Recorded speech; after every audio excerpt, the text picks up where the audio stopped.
జిల్లా మంత్రులు రేవంత్ రెడ్డి గారు అందరూ కూడా దీని మీద జవాబు చెప్పాల్సిన అవసరం ఉన్నది. రేవంత్ రెడ్డి గారు చెప్పాల్సిన అవసరం ఉంది, పొన్నం ప్రభాకర్ గారు చెప్పాల్సిన అవసరం ఉంది, శ్రీధర్ బాబు గారు చెప్పాల్సిన అవసరం ఉన్నది. ఇలా మీరు మా పేద దళితుల మీద కేసులు ఎట్టబెట్టించారని నేను అడుగుతా ఉన్నాను. ఇలా దళిత బంధు ఇవ్వండి అని అడగడమేనా ఆ పేద దళితులు చేసిన తప్పు అని నేను అడుగుతా ఉన్నాను. ఇలా మీకు డైరెక్ట్గా ఎవరు రోడ్లు ఎక్కలేదే? ఎన్నిసార్లు మీ మంత్రులయ్యి, మీ కలెక్టర్లయ్యి, మీ అధికారులయ్యి కాళ్ళు ఏళ్ళు మొక్కిరు కదా మా దళిత బంధు విడుదల చేయండి అని. కాళ్ళు ఏళ్ళు మొక్కిన తర్వాతనే కదా మీరు స్పందించకపోతే సంవత్సరం వరకు వేచి చూసిన తర్వాతనే కదా రోడ్ ఎక్కింది. మరి రోడ్ ఎక్కితే మీరు కేసులు పెడితే, మీరు కేసులు పెట్టి వాళ్ళని ఇబ్బంది పెట్టాలనుకుంటే మీరేం భయపట్టిస్తుర్రా? ఇక మా ఏసీపీ గారు ఉన్నారు, హుజురాబాద్ ఏసీపీ గారు, పిలిచి ఆ దళిత కుటుంబాలని నోటికొచ్చినట్టు తిట్టడం, బూట్లతోని తన్నడం, మహిళలని చూడకుండా వాళ్ళ బట్టలన్నీ గుంజడం, చాలా దారుణంగా ప్రవర్తించిండ్రు. వాళ్ళని పిలిపించి బెదిరిస్తూ ఉన్నారు, వాళ్ళ ఫోన్లు సీజ్ చేస్తూ ఉన్నారు, వాళ్ళు పెట్టిన గ్రూపులు పెడతా ఉన్నారు, వాళ్ళ గ్రూపులు డిలీట్ చేస్తూ ఉన్నారు. నేను ఏసీపీ గారు కూడా చెప్తున్నా, నువ్వు ఎక్స్ట్రాల్ చేసేది ఉంటే బంద్ చేయి. నువ్వు ఈ ప్రభుత్వం శాశ్వతం అనుకోకు, నీ డ్యూటీ ఏదో నువ్వు చెయ్యి అంతే తప్పితే. ఏసీపీ గారు మీకు చెప్తా ఉన్నాను, ఇన్ని రోజులు నేను కూడా చాలా మంచిగున్నా మీతో. ఇక మీకు మేము కూడా ఏందో సినిమా చూపిస్తాము, మీరు పిలిచి దళితులను పిలిచి మీరు ఇబ్బంది పెట్టదలుచుకుంటే మీ ఎంబడి కూడా పడతాం. ఏసీపీ గారు గుర్తుపెట్టుకోండి, నువ్వు హుస్నాబాద్లో సిఐ చేసినప్పుడు, హుస్నాబాద్ కాన్స్టిట్యున్సీలో చేసినప్పుడు నీ చిట్టా మొత్తం నా దగ్గర ఉంది. ఇలా నువ్వు జమ్మికుంట సిఐ చేసినప్పుడు నీ చిట్టా మొత్తం నా దగ్గర ఉంది. ఇలా హుజురాబాద్లో కూడా మీరు ఎక్కడెక్కడ ఏమేమి వసూలు చేస్తుండో చిట్టా మొత్తం నా దగ్గర ఉంది. తస్మాత్ జాగ్రత్త అని చెప్తా ఉన్నాను, పేర్లతో సహా చెప్తా బయటికి. ఎవరెవరి దగ్గర డబ్బులు తీసుకుర్రో, ఎవరెవరిని బ్లాక్మెయిల్ చేస్తుర్రో, ఎవరెవరిని బెదిరిస్తుర్రో బరాబర్ చెప్తా. ఏసీపీ గారు నోటికొచ్చినట్టు మీరు బజార్లో మాట్లాడుతూ ఉన్నారు, తస్మాత్ జాగ్రత్త అని హెచ్చరిస్తా ఉన్నాను ఏసీపీ గారు కూడా. ఇదేది శాశ్వతం అనుకోకుర్రి, రేపు మీ సంగతి ఏందో చూస్తాం. దళితుల మీద కేసులు ఎట్లా పెట్టిస్తారు, వాళ్ళ ఫోన్లు ఎట్లా సీజ్ చేయిస్తారు. ఇలా మేము అడిగితే ఇవ్వండి దళితుల మీద పెడుతున్న ఎఫ్ఐఆర్ కాపీలు, సురేష్ మీద, రాజేష్ మీద, నరేష్ మీద, రాకేష్ మీద, వీళ్ళ మీద కేసులు ఎఫ్ఐఆర్ కాపీలు పెడతా ఉన్నారు. వాళ్ళు అడిగితే దళిత బంధు ఇయ్యండి అయ్యా మీ దయా అని అడిగితే కేసులు బుక్ చేస్తారు పేద దళితుల మీద. ఒక ఎఫ్ఐఆర్ కాదు, రోజుకో ఎఫ్ఐఆర్. సీఎం గారు వస్తే కూడా ఓ ఎఫ్ఐఆర్ కాపీ మళ్ళీ ఇష్యూ చేస్తారు, వాళ్ళ మీద బెదిరిస్తారు, వాళ్ళని పిలుస్తారు, ఫోన్లు గుంజుకుంటారు. ఇది చాలా టూ మచ్ అయిపోతుందని చెప్పి నేను చెప్తా ఉన్నాను.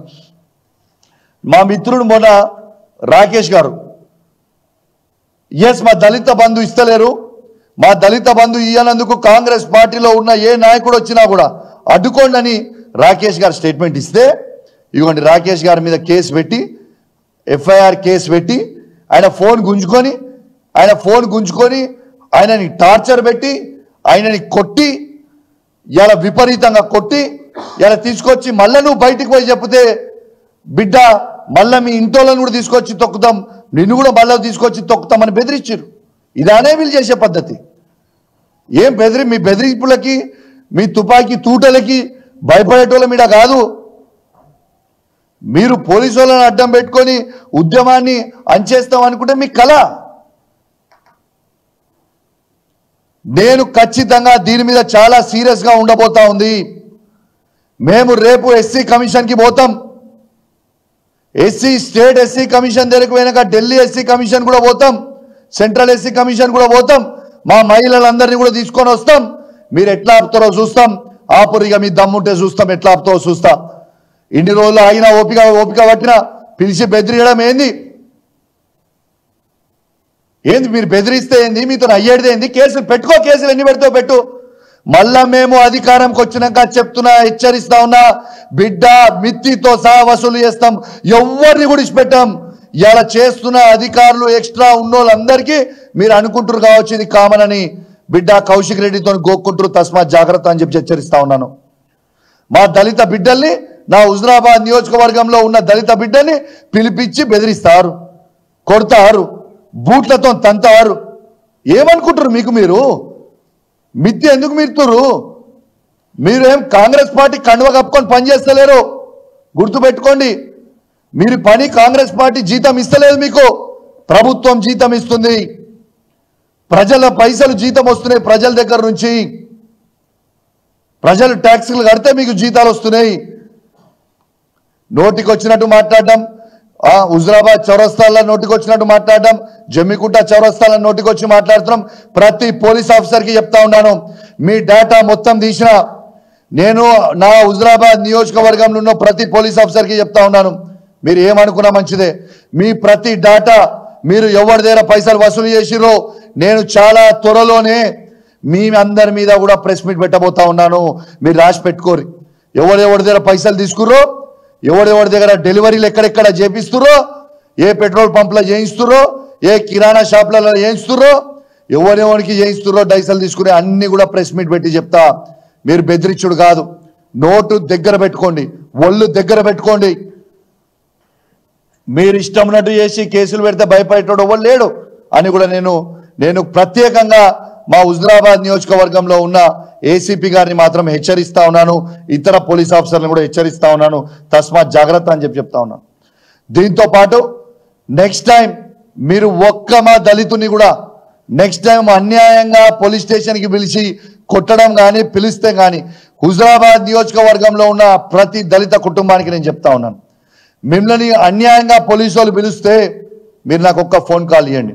బీఆర్ఎస్ పార్టీ మీకు అండగా ఉంటుంది. హుజరాబాద్ నియోజకవర్గంలో వేలాది మంది కార్యకర్తలు తరలిస్తాం, ఎంత మందిని అరెస్ట్ చేస్తూ వచ్చాయి చూస్తామని చెప్పి నేను పోలీస్ వాళ్ళకు కూడా హెచ్చరిస్తా ఉన్నాను.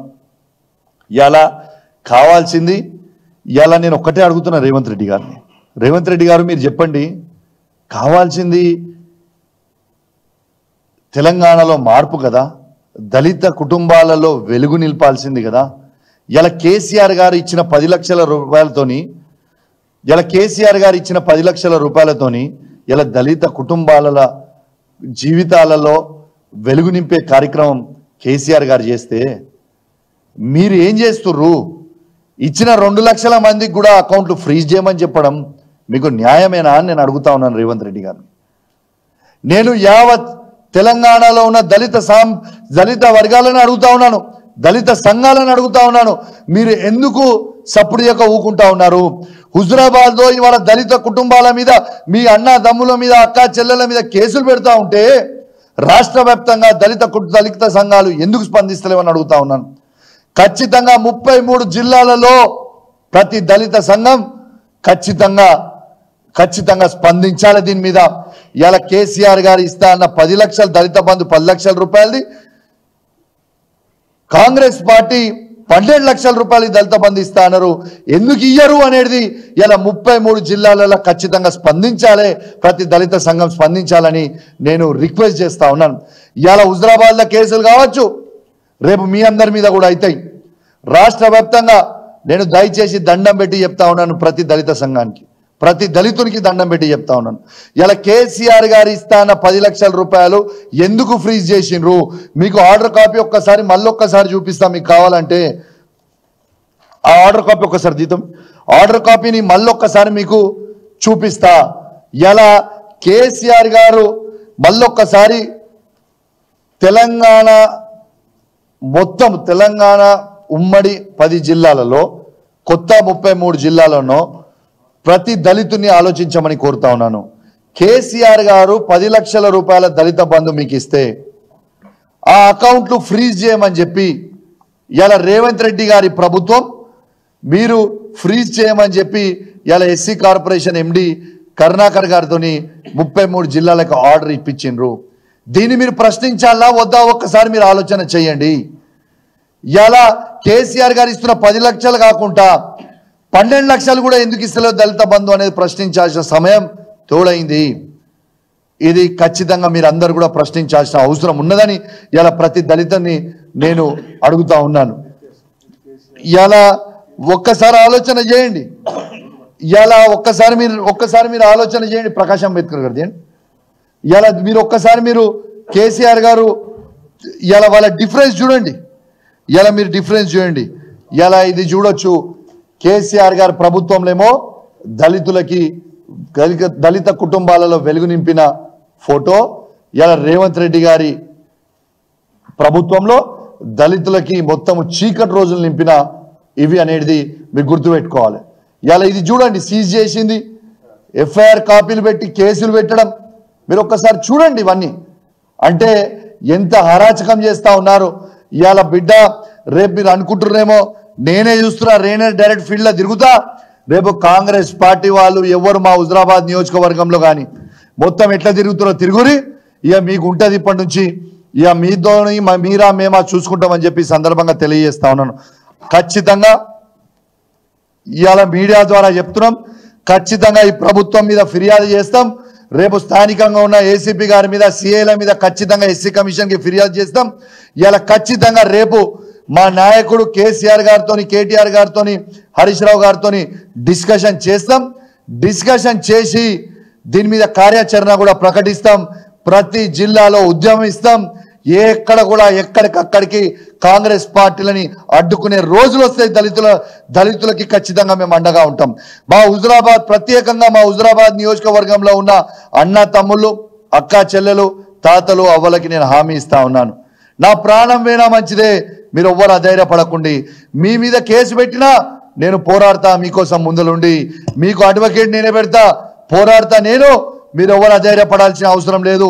మీకు దళిత బంధు ఇచ్చే వరకు ఖచ్చితంగా కౌశిక్ అన్న మీ వెంట ఉంటాడు అని చెప్పి మా హుజరాబాద్ నియోజకవర్గంలో ఉన్న ప్రతి దళిత కుటుంబానికి మేము ఖచ్చితంగా బీఆర్ఎస్ పార్టీ పక్షాన కేసీఆర్ గారి నాయకత్వంలో అండగా నిలబడతామని చెప్పి ఖచ్చితంగా వాళ్ళందరూ కూడా హామీ ఇస్తా ఉన్నాను. దాంతోపాటు ఇవాళ నేను ఒక్కరిని వచ్చింది కాదు, నాతో కూర్చున్న వాళ్ళందరూ కూడా వేదిక మీద ఎవరు ఆషామాషి ఉన్నవాళ్ళు కాదు. ఒకరు ఎస్సీ కార్పొరేషన్, మాజీ ఎస్సీ కార్పొరేషన్ చైర్మన్, ఒకరు ఎంపీపీ గారి భర్త, ఒకరు మాజీ మున్సిపల్ చైర్మన్, మాజీ సర్పంచ్లు, కౌన్సిలర్లు. ఇక్కడ ముందల ప్లేస్ లేదు కాబట్టి కూర్చున్నారు. ముందల బాధ్యతలు మొత్తం కూడా ముందల కూర్చురు. ఖచ్చితంగా బాధ్యతలు అందరినీ కూడా చాలా త్వరలోనే మా కేసీఆర్ గారితో ఆదేశాలు తీసుకొని వాళ్ళందరినీ కూడా తీసుకొచ్చి తెలంగాణ భవన్లో కూడా మీటింగ్ పెడతాం. ఖచ్చితంగా చేస్తాం. ఎవరిని కూడా ఇచ్చిపెట్టాం. వీళ్ళు ఎవరెవరైతే ఇవాళ ఎక్స్ట్రాలు చేస్తారో వాళ్ళందరికీ మాత్రం తీవ్రమైన పరిణామాలు ఎదుర్కొనే పరిస్థితి వస్తుందని చెప్పి సందర్భంగా తెలియజేస్తూ సెలవు తీసుకుంటా ఉన్నాను. జై తెలంగాణ, జై కేసీఆర్.